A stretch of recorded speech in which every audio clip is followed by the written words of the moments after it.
end of the 18th and beginning of the 19th century. The Qing dynasty, in power since the eviction of the Ming, has reigned in prosperity for a century and has successfully asserted itself as a world trader. In Europe, the French Revolution has said farewell to its monarchy, and the old continent will, within a few decades, be transformed forever by the Industrial Revolution. All these are highlights from the colonial period. In the Middle Kingdom, exports of tea, porcelain and silk are balanced by imports of opium-generating armed conflicts between all the countries involved.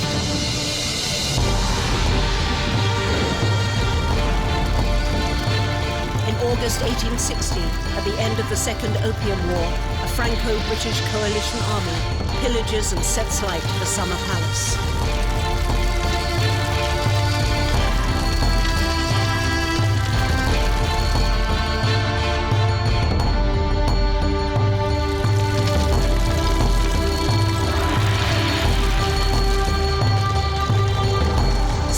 After the fire, the Allied forces and the Chinese imperial government signed the Treaty of Peking. This treaty is particularly uneven for the defeated Chinese, who are obliged to pay heavy dues to the foreign powers.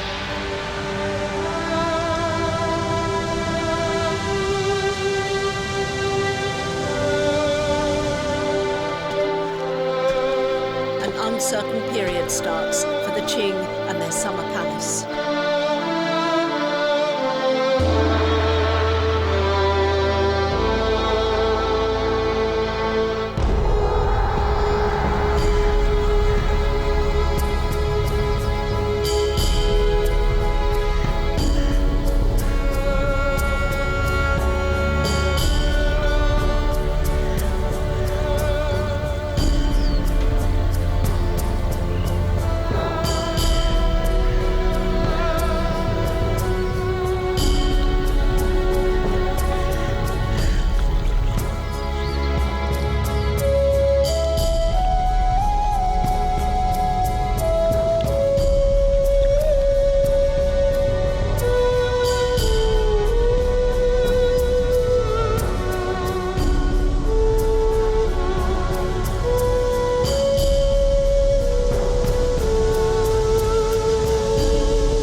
His son, who inherits the throne. The young emperor is not yet 6 years old. Therefore, it is his mother who takes the reins of the country. Concubine of the first rank, this young Manchu girl won the affections of the emperor a few years earlier when she presented him with his first son. Today, she, the Dowager Empress and Regent, is also known by the title Cixi. At the age of 26, Cixi takes her place at the head of the empire.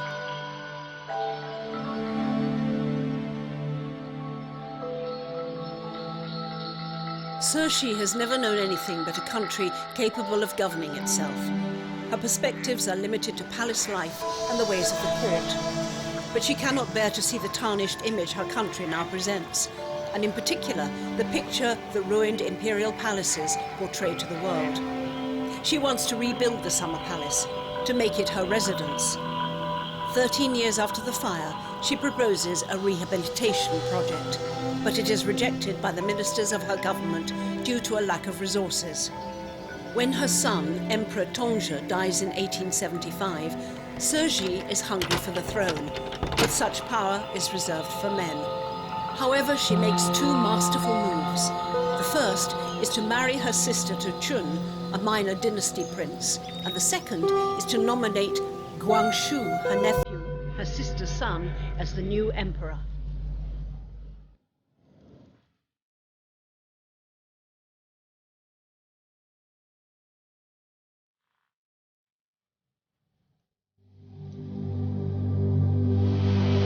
Guangxu, aged 5, succeeds to the throne.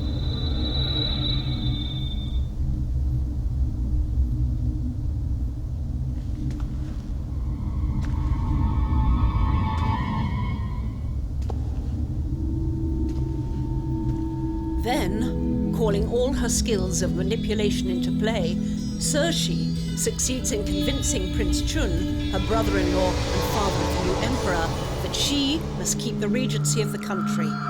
Prince Chun agrees and withdraws from political affairs. Now comes a decade of consolidation, during which Cixi strengthens her hold on power, even though in reality she has no political legitimacy. From the role of regent, she becomes in effect the empress.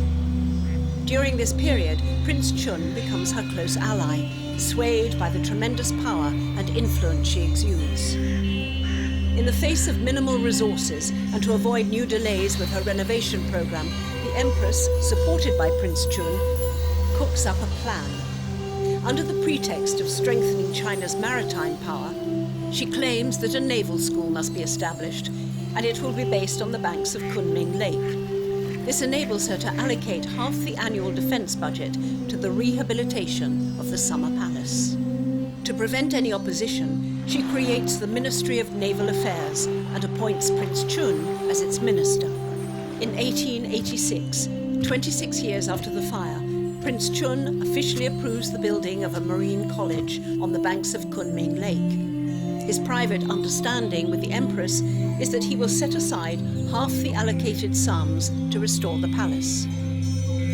However, given the financial crisis the country is in, it proves impossible to rebuild all the imperial palaces. The site is too extensive.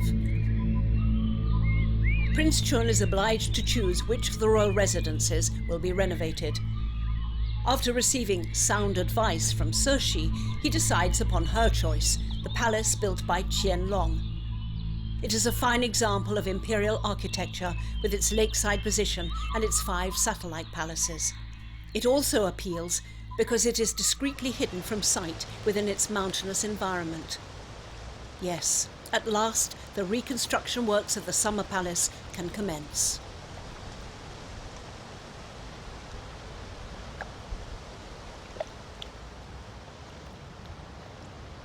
Prince Chun summons an architect.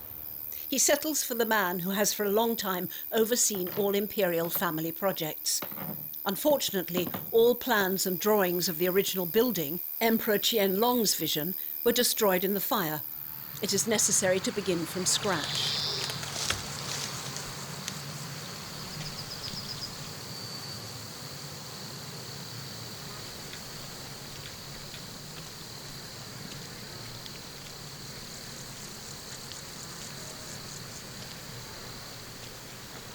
While the architect is estimating the costs of the works, his chief builder recalls in poetic fashion the lost beauty of this palace, even while the surrounding trees and nature are witness to the devastation of a quarter of a century earlier. Once the costs have been calculated, Prince Chun is dealt a bitter blow. The damages are far more expensive than he had realized, and the work involved will be tremendous.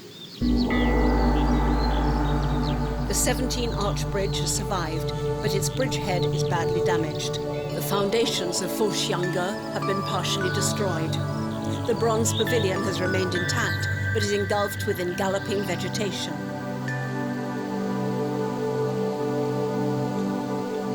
The marble boat has lost its floors, and that too is being swallowed up by nature. The architect takes his measurements from what remains of the ruins and sets about drawing up detailed plans. He confines his work to the most significant buildings, such as Foshiangge. However, he has also been requested to design several new buildings, most especially an opera house, an extravagant dream of Empress Cixi's.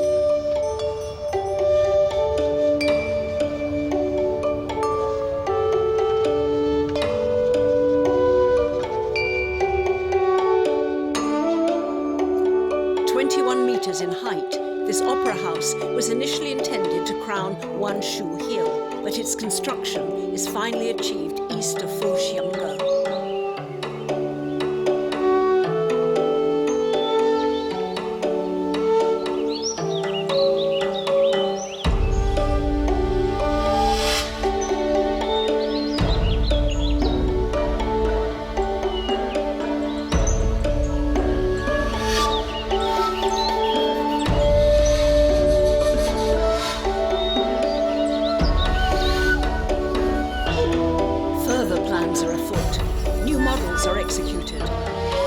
works are growing excessive in proportion, and still there has been no official seal given to the project. Prince Chun begins to panic. He insists that both the Empress and the government furnish him with budgets. He has learned to be wary of Cixi, knowing that if anything goes wrong, he alone will be left to face the consequences. To cover himself, he insists that the architect draws up plans for the Marine College immediately. Then, in the eyes of the nation, he can justify the monies that have been diverted from military funds to cover the imperial palace expenses.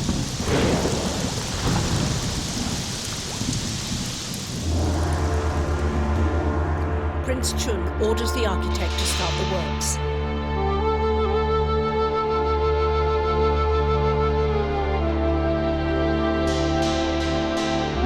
The Marine College is scheduled to be completed by the end of 1886, and the inauguration in the presence of tutors and officials will take place at the beginning of 1887. Thus, all involved will later be able to testify to the existence of the establishment.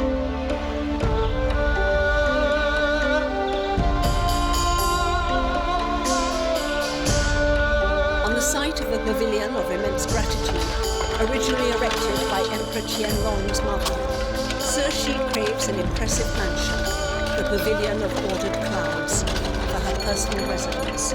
Like its predecessor, it will face one shu hill.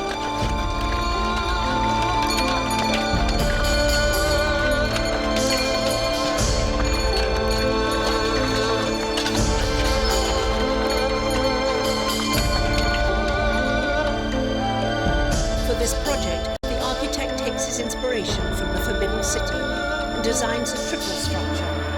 Covering some 800 square meters, the buildings are to be on 3 levels and will link to Fosxiangge by a corridor.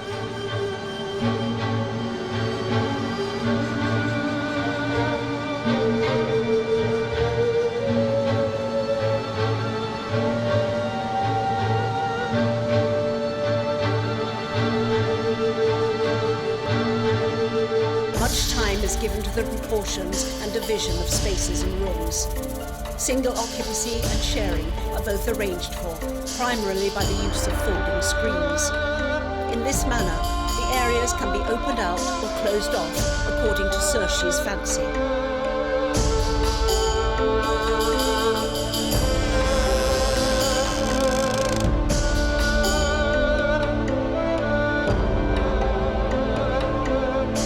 This is an 8-angled concept called the cracked mirror partition. Its design is very simple, but it is seldom used in imperial palaces and contrasts with other more complex approaches.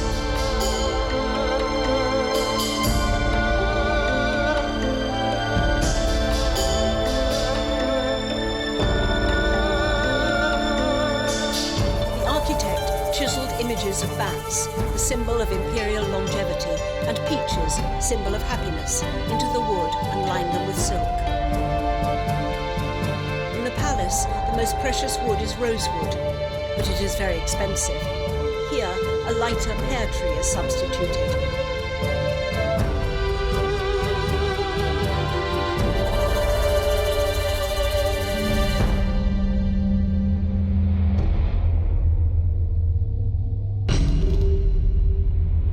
Also used is catalpa wood, darker in tone, offering play with shadows and perspective.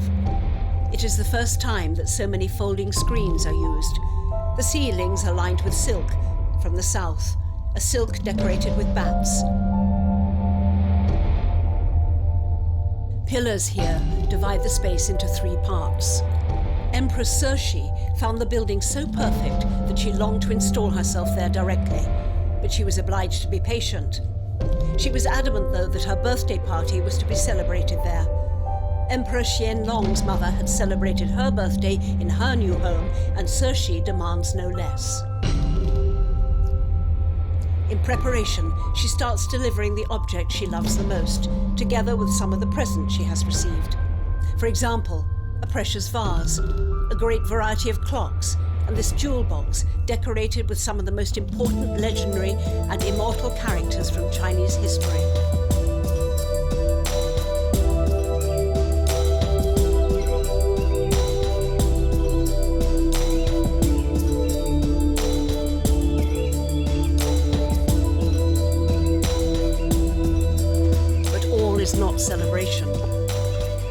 voices rise up against the reconstruction program, and most vociferously against the use of naval funds. In March 1888, Circe returns to the Forbidden City to announce the reconstruction program for the Summer Palace by imperial decree. At the same time, she declares the Summer Palace officially retitled as the Keeping of Harmony. Even today, it remains the site's official name. Prince Chun is relieved by the officialization of the works and quietly takes care of the development of the Marine College. It is beginning to build a fine reputation. Unfortunately, only 6 months later, the empire coffers are empty. Not a penny remains for the palace renovations or the development of the Marine College. The glorious reinstatement of the marble boat has been short-lived.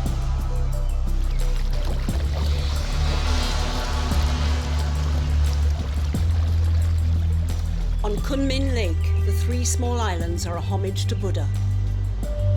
A large building, a copy of a building in paradise, stands on one of them.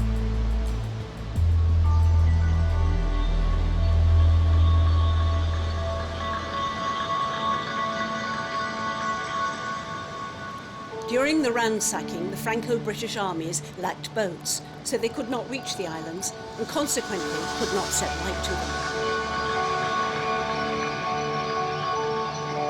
When the financial crisis strikes, Chun orders the architect to use the wood from the island buildings to complete some of the works. This is why today only foundations remain.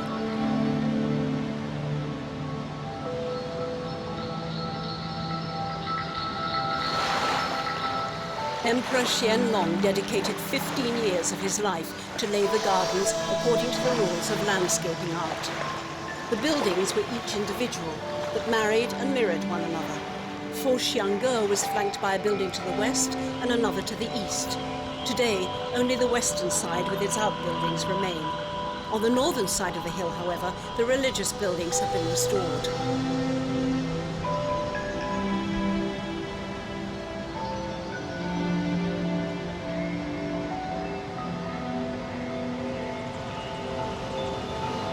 The renovation was eventually completed in 1894. For Circe, the Summer Palace becomes her home for life.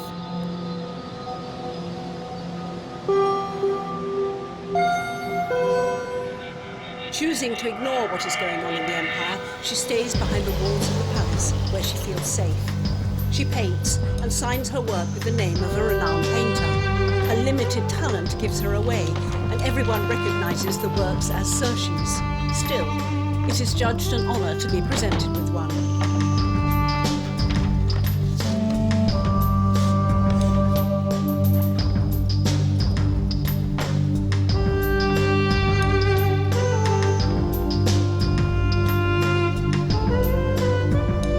Prince Chun has grown in her favor.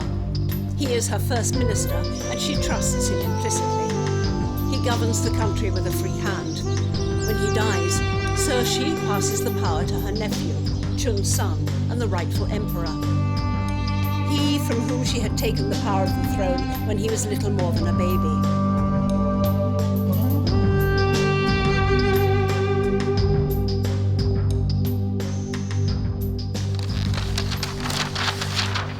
The architect of the Summer Palace restorations is satisfied with his long years of toil.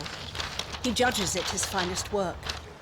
The only one who is not there to appreciate all that has been achieved is Chun, who died 4 years earlier.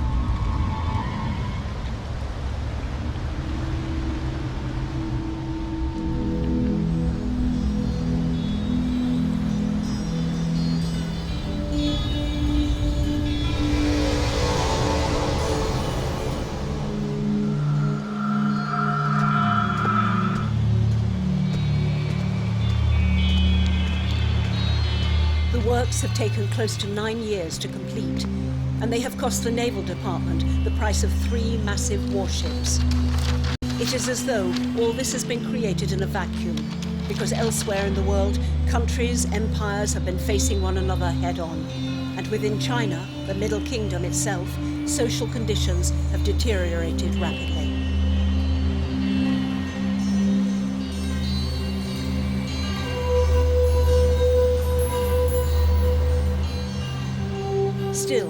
Cixi wishes to celebrate her 60th birthday in her residence, as Qianlong's mother did, but the government opposes it. The country is now at war with Japan.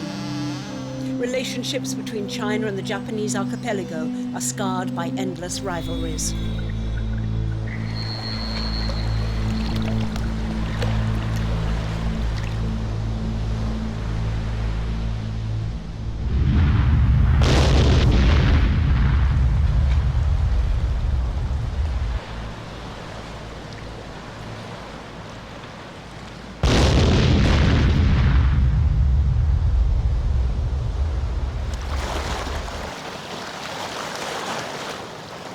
In 1895, while Cixi is celebrating her birthday in the Forbidden City, the Japanese army seizes the Chinese naval fleet and swiftly defeats the Middle Kingdom. Cixi immediately dismantles the naval ministry. The marble boat, still in situ, is becoming a sad symbol of the demise of the Qing Empire. After the defeat, and without another thought, Cixi returns to her summer palace, whiling away her days painting. It leaves Emperor Guangxu to rule the empire in peace. He governs the country for 10 years, from 1888 to 1898. It is during this time that electricity reaches China and the palace, and more, a Western style of life is creeping in.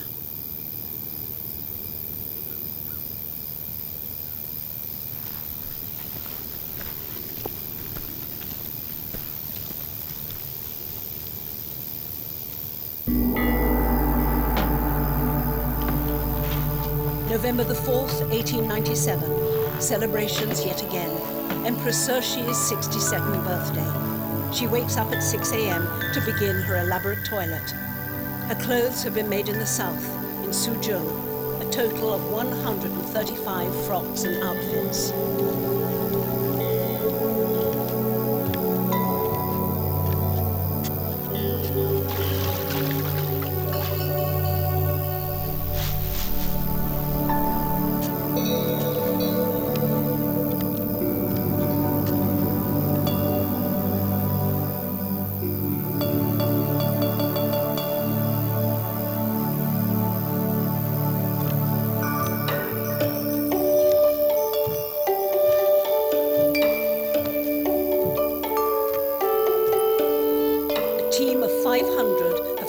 For 500 days to create the costume she will wear at the highlight of the celebrations. The pearls are the size of birds' eggs. From this extensive wardrobe, she makes her choice and changes her outfits many times throughout the day.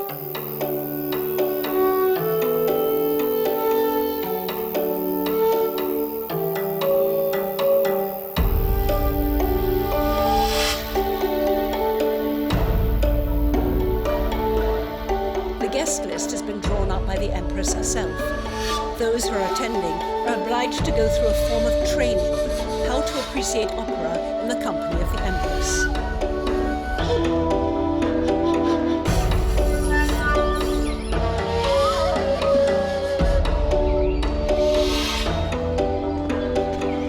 She will tolerate no sloppiness during her birthday celebrations. The Emperor and his wife must also be in attendance.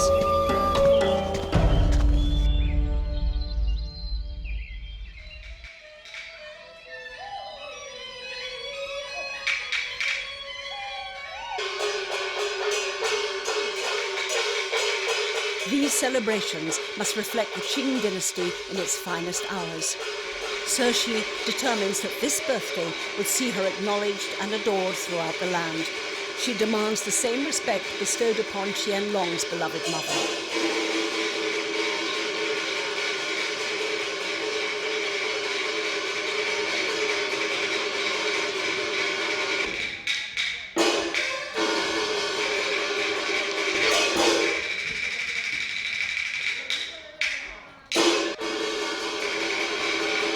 The day itself is a success, but those that follow are bleak for the empire.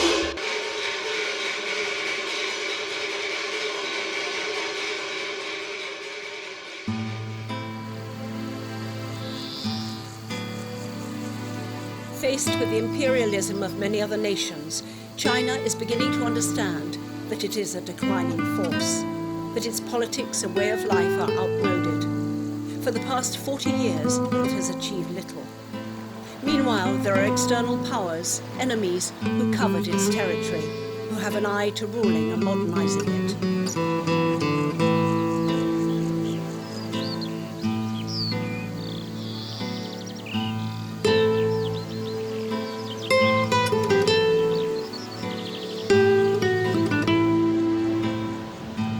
Across the China Sea, Japan is making a far better go at moving itself into the 20th century, and this shields it from the grasping hands of the West. The Empress is impotent. She cannot lead China into the new century. The country is both economically and socially bankrupt.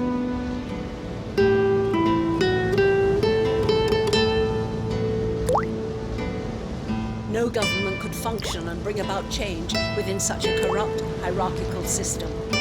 The imperial state, with Cixi at its head, is a mere shadow of what it once was. Cixi's greed and selfish ways have led her and the country into a non-negotiable situation. The emperor is convinced that China must open up to the West. He is fascinated by Western diplomacy and starts learning English. He wants to build schools, cancel imperial privileges, create newspapers. At first, the empress encourages his reforms. Over several months, from April to September, the emperor visits the Pavilion of Ordered Clouds, the empress's residence, on a regular basis to discuss his vision with her.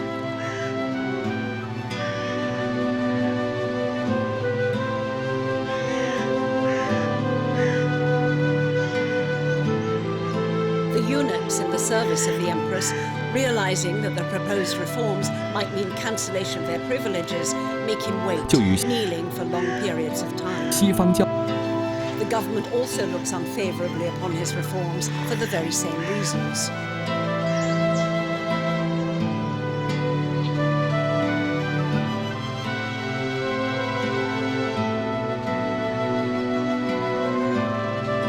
In the early days, Cixi sits on her bed listening to all that he shares with her. He writes in total some 180 social reforms. He also has plans to restructure the government.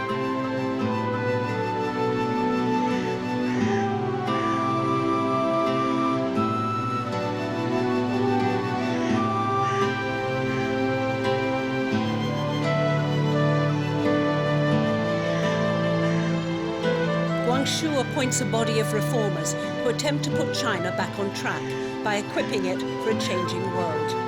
They create a Ministry of Finance, establish a national budget, reform the examinations to enter into administration, as well as many other measures intended to improve the state's ability to function.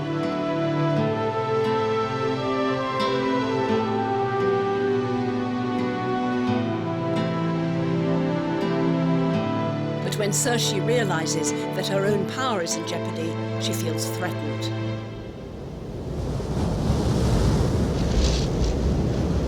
She now judges the reformists a bunch of revolutionary anarchists. She decides that she will create a coup and become the leader of the conservatives.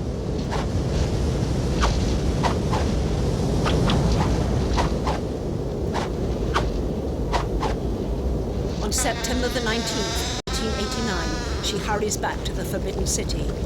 2 days later, she gives orders for the execution of all the leaders of the reformist movement and sends her nephew, the emperor, to jail. He will pay dearly for his attempt to reform the government. The 100 days of Peking are over.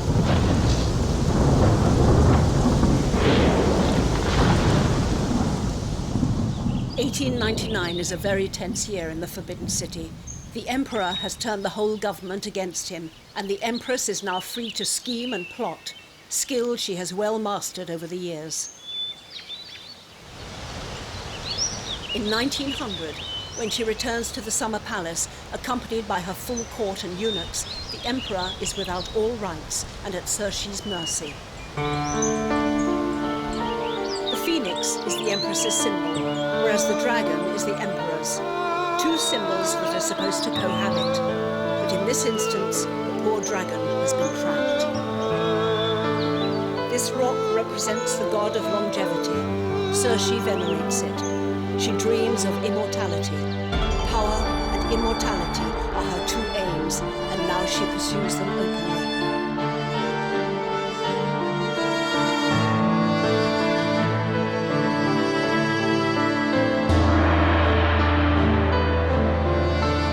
At the beginning of their cohabitation, the empress took the emperor to the throne room.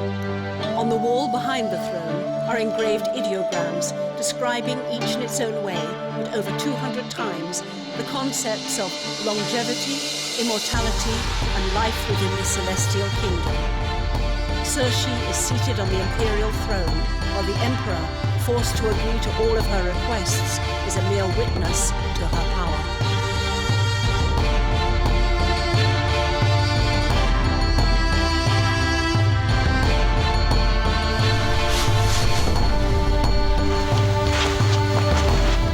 Nothing to rein in her energies. The only one who might have had any influence on Circe was his father, Prince Chun, who died a long while back.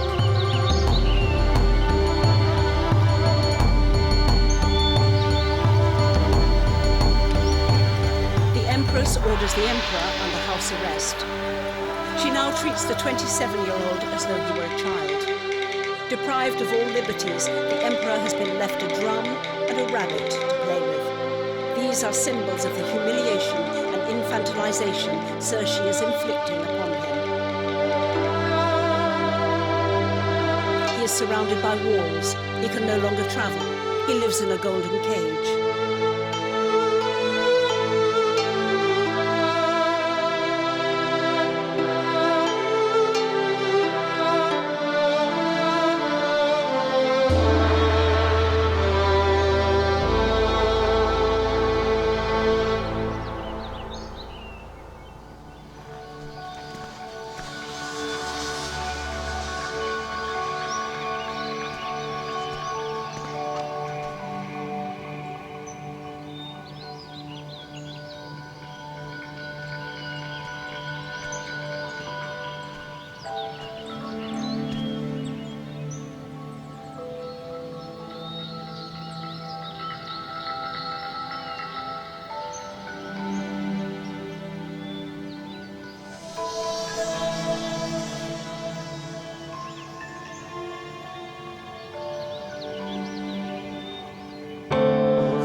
Deprived of the control of political affairs, the emperor goes crazy, smashing everything.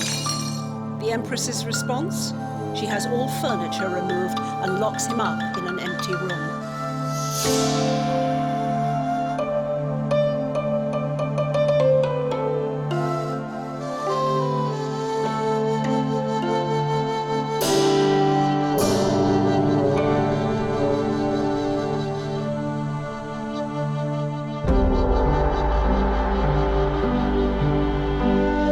Next step, the emperor is now given less and less to eat.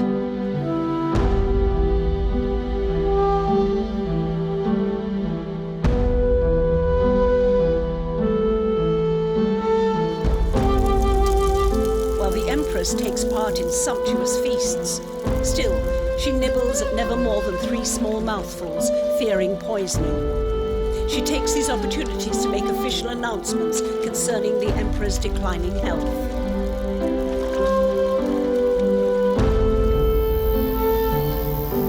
Finally, in January 1900, she forces him to abdicate, guilty of having lost control of the situation during the 100 Days of Peking.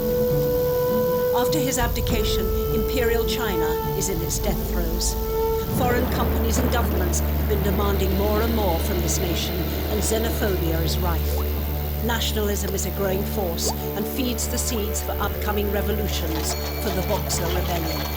On August the 20th, 1900, the armies of 8 countries, the United Kingdom, France, the United States, Russia, Italy, Germany, Japan, Austria, Hungary, marched on China once more and captured Beijing. The the Empress flees the Salma Palace to take refuge in the Forbidden City.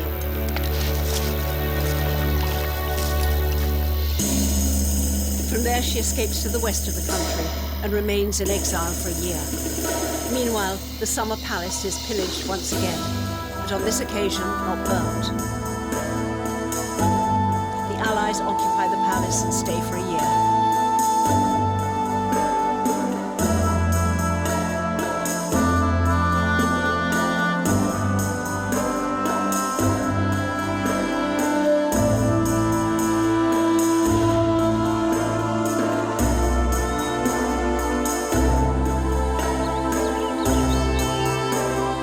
In 1901, a treaty is proposed and accepted by Cixi, who wants the Allies to leave her country. But it imposes the creation of embassies in parts of the city that will be forbidden to Chinese people. It becomes the foundation for rights and concessions in the principal port cities such as Shanghai. The Chinese must also send ambassadors abroad. The defeat of the Chinese army wins very favourable territorial rights for the Allies. Manchuria goes to the Russians, Shandong to the Germans, the basin of the Blue River is to be controlled by the British. For the French, taking advantage of their control of the Tonkin, they settle in the three southwestern provinces. One of the consequences of all these upheavals is that the Summer Palace is now to be used for state and diplomatic occasions. The inauguration ceremony takes place in the throne room in 1902. On that day, the ambassadors' wives set eyes on the Empress for the first time. Etiquette is very strict. All guests have to bow their heads. This official reception sees a reconciliation between the Empress and the foreigners. Meetings, parties become more and more frequent. The Chinese government creates a Department of Foreign Affairs where the 8 allied countries can exchange news and messages. The Empress herself meets some foreigners there. Nevertheless, the Empress always hides her valuable and rare objects when receiving foreign visitors. For her, they are and always will be barbarians.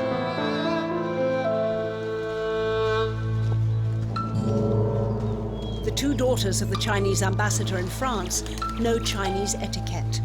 The Empress tolerates them because they bring a fresh mood from the West. They play the piano and dance in a European fashion.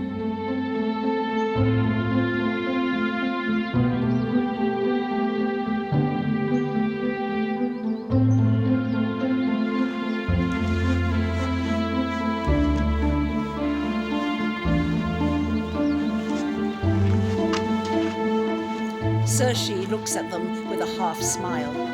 According to her, diplomacy is something to be tolerated.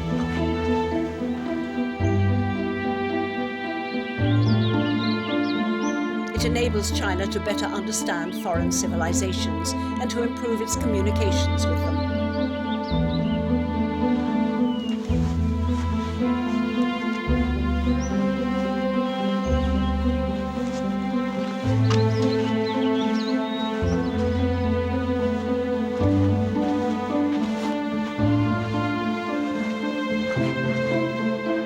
For the next 5 years, Cixi endlessly entertains and receives visits from foreign ambassadors.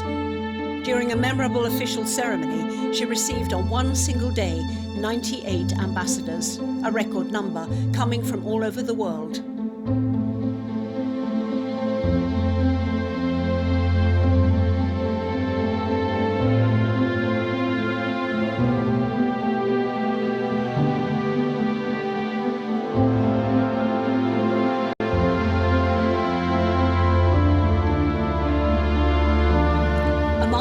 Cixi meets, her encounter with Mrs. Conger, the American ambassador's wife, is perhaps memorable. The American woman requests of Cixi permission to allow her portrait to be painted. This, she says, will make the Empress famous in the United States. Etiquette forbids any member of the court to be seen by foreigners, but the Empress eventually assents for diplomatic reasons. On August the 7th, 1903, Cixi invites the American painter, Catherine Carl, to paint her portrait.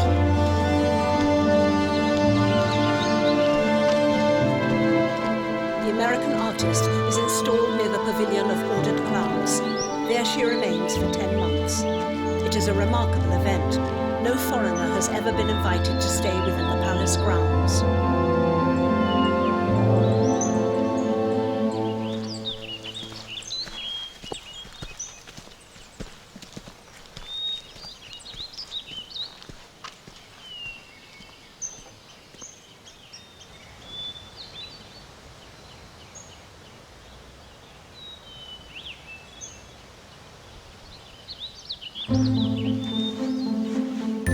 The Empress's moods are volatile.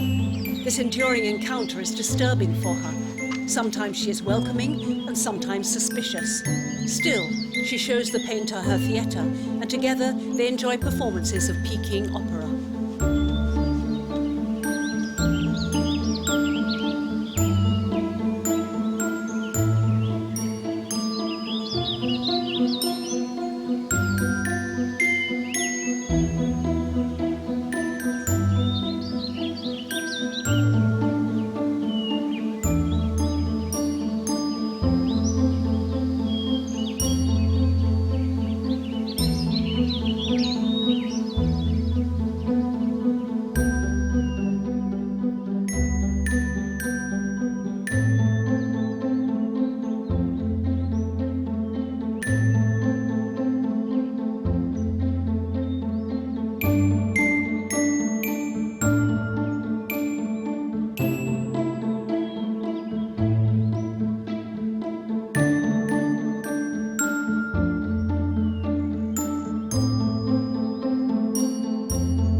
This is a new world, one that is opening up, and the taking of a photograph of Saoirse with those closest to her to record the occasion is in order.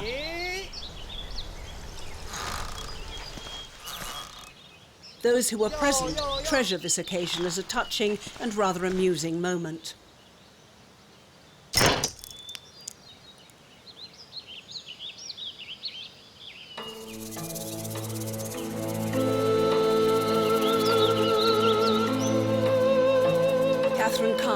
Painted 4 portraits of the Empress. All are detailed in warm and lively colours. Saoirse insists, though, that all shadows and wrinkles be removed from her face. She wants the world to see her looking clear, smooth-skinned and without blemishes.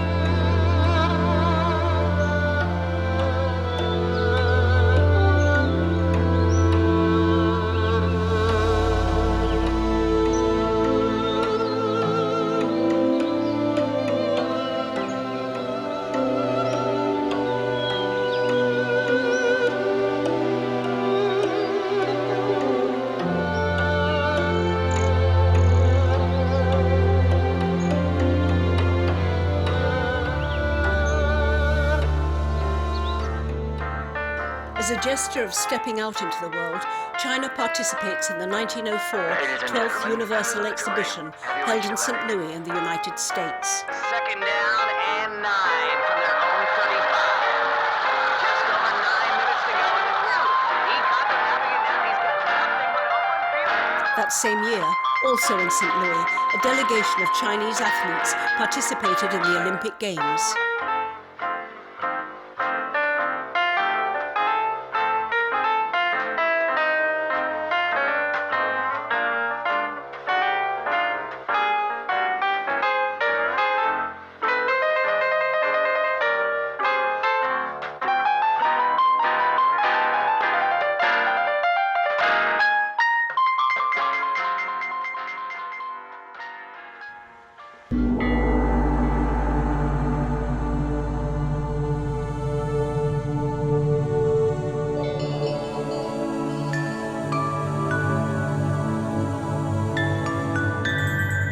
Portraits of the Empress are exhibited at that universal exhibition. The 26th President of the United States, Theodore Roosevelt, later inherited one of them. Roosevelt was active as a mediator during the Russian-Japanese conflict, in which China also had a role to play. As the world is starting to learn a little of this Oriental country, the Middle Kingdom, closed since millennia, opposition within China itself is growing vociferous.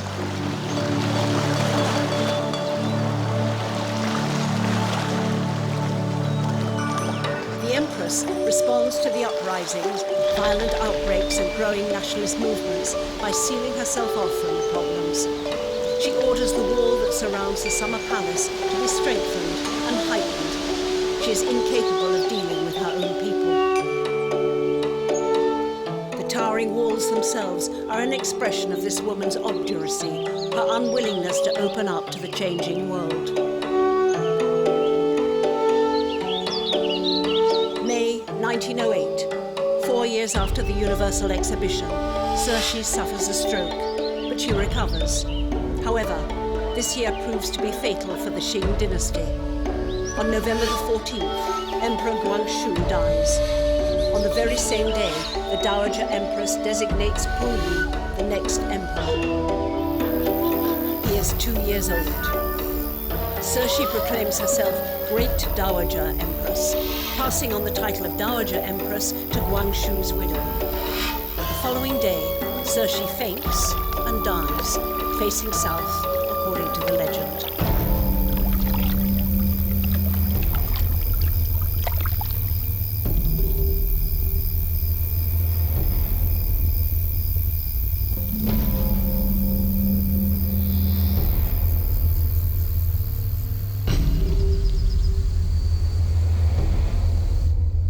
Puyi is obliged to abdicate in 1912 under the pressure of nationalists.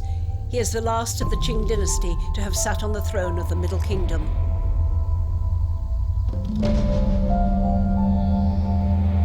Now comes the First Republic of China, dominated by nationalists. Politics leaves the Summer Palace.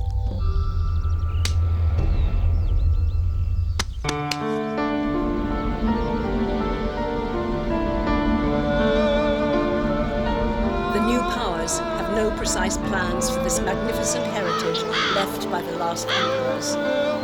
The buildings are rented to various enterprises and institutions until eventually they are opened up to the public.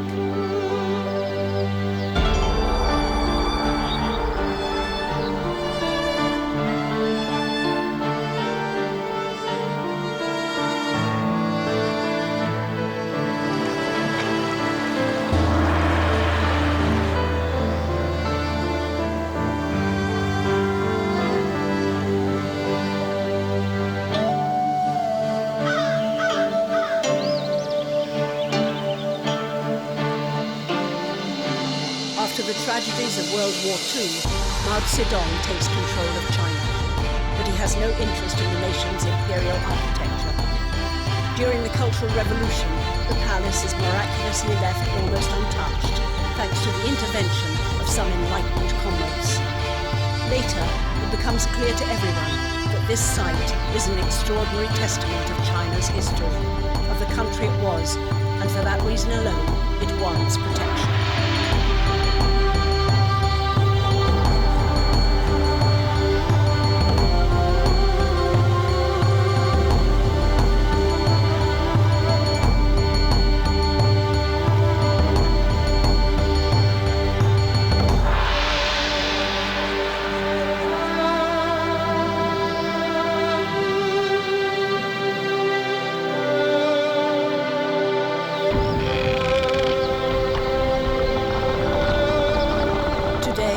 The Summer Palace, along with the Forbidden City and the Great Wall, represent a magnificent trio amongst World Heritage sites. The architectural genius, along with perhaps a ghost or two, stand firm to tell us their extraordinary stories.